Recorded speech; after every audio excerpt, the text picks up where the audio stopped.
안녕하세요. 여러분의 지식 탐구를 돕는 딥다이브입니다.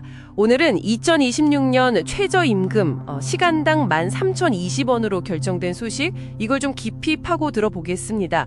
2.9% 인상인데요. 이게 사실 주목받는 이유가 있죠. 네, 그 17년 만에 노사가 합의를 봤다는 거. 맞습니다. 무려 17년 만이에요. 그래서 오늘 이 이례적인 합의가 어떤 배경에서 나왔는지, 그리고 이 2.9% 인상이라는 숫자가요, 저임금 근로자분들, 또 요즘 많이 힘드시다는 중소기업, 소상공인 분들, 나아가서 우리 경제 전체에는 어떤 영향을 줄지 여러분이 보내주신 자료들 바탕으로 한번 핵심만 짚어보겠습니다. 바로 시작해볼까요? 네. 근데 여기서 사실 좀 흥미로운 지점이 뭐냐면요. 그 17년 만의 합의, 이건 분명 뭐 절차적인 성과라고 할 수 있겠지만 정작 그 인상률 자체는 역대 최저 수준에 가깝다는 겁니다. 아, 인상률은 낮다? 네. 2025년 1.7% 다음으로 낮은 수치거든요. 게다가 지금 경제 상황이 아시다시피 썩 좋지가 않잖아요. 내년 성장률 전망치도 뭐 0.8%에 불과하다 이런 얘기가 나오는데, 이런 상황에서 나온 결정이라서 이게 과연 진짜 의미 있는 타협일까? 아니면 뭐 어려운 경제 현실 앞에서 양측이 그냥 어쩔 수 없이 좀 물러선 결과일까? 이런 질문을 좀 던져보게 됩니다. 17년 만에 합의인데 인상률은 역대 최저 수준이다. 좀 의외인데요. 자료에서는 그 배경을 어떻게 설명하고 있나요? 단순히 경제가 어렵다는 것 말고 다른 요인도 있었을까요? 아무래도 여러 요인이 좀 복합적으로 작용한 것 같습니다.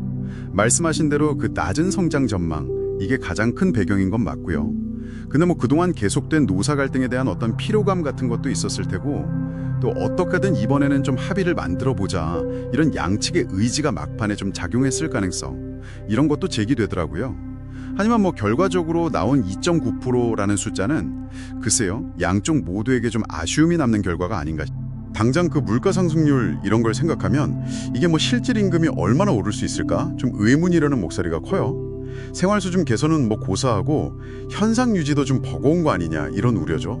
특히 일부 연구에서는요, 이 최저임금 인상이 오히려 기업들이 대응하는 과정에서 근로시간을 줄인다거나 아니면 고용 안정성 낮고 뭐 사회보험 혜택도 적은 그런 초단시간 일자리, 이런 것만 늘려서 결과적으로는 근로자 총소득이 오히려 줄어들 수도 있다, 이런 분석도 있더라고요. 아, 소득을 늘리려고 했는데 오히려 총소득이 줄어들 수 있다니 참 아이러니하네요.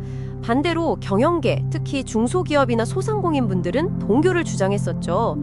이분들한테 2.9% 인상은 어떻게 다가올까요? 이건 뭐 정말 생존의 위협이다, 이렇게 느끼는 분위기입니다. 이미 뭐 높은 부채나 소비 부진 때문에 거의 한계 상황이다, 이런 곳들이 많은데 여기에 인건비 부담까지 더해지니까요. 그렇죠. 특히 그 주유수당이 있잖아요.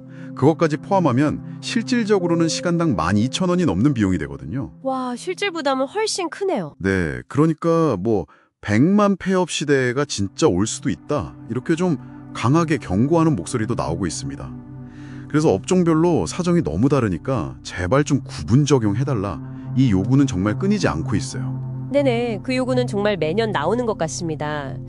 그럼 경제 전체로 봤을 때는 어떤 영향이 있을까요? 이것도 좀 시각이 엇갈리는 것 같은데요. 한국은행은 좀 소비 진작 효과를 기대하는 것 같고, KDI 같은 곳은 오히려 기업 비용 증가 때문에 투자가 위축될 수 있다, 이렇게 우려하는 것 같고요. 네, 정확히 보셨습니다.